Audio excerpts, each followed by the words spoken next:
Mayroon lang akong isi-share sa inyo mga kabayan, no? Ito'y para sa ating mga OFW, lahat ng OFW.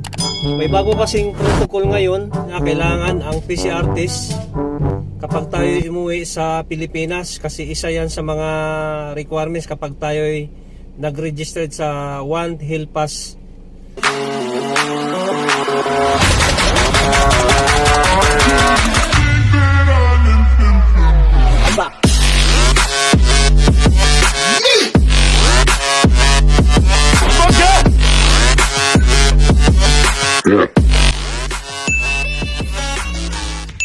Hi guys, good morning. Welcome back sa aking YouTube channel.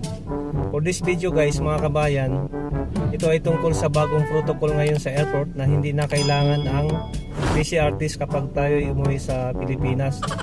Kasi yung PCR test bago mag 48 hours ay isa yan sa requirements kapag tayo nagpa-registered sa One Health Pass.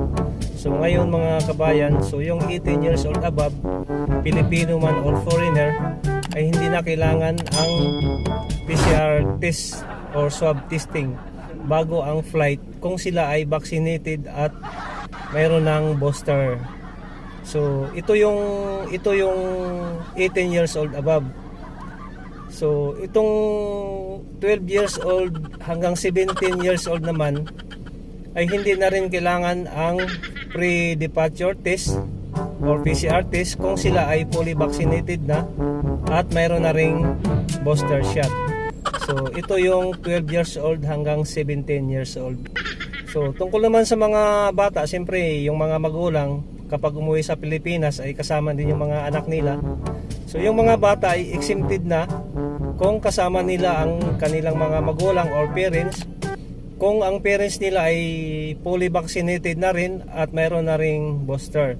So ito yung 12 years old hanggang pababa na mga bata.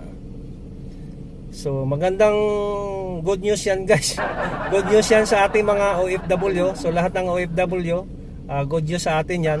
Dahil yung PCR test, kasi yung PCR test, isa kasi yan sa mga hassle pa natin. Kailangan pa natin magpa-PCR bago mag 48 hours. So ngayon inalis na nila yon.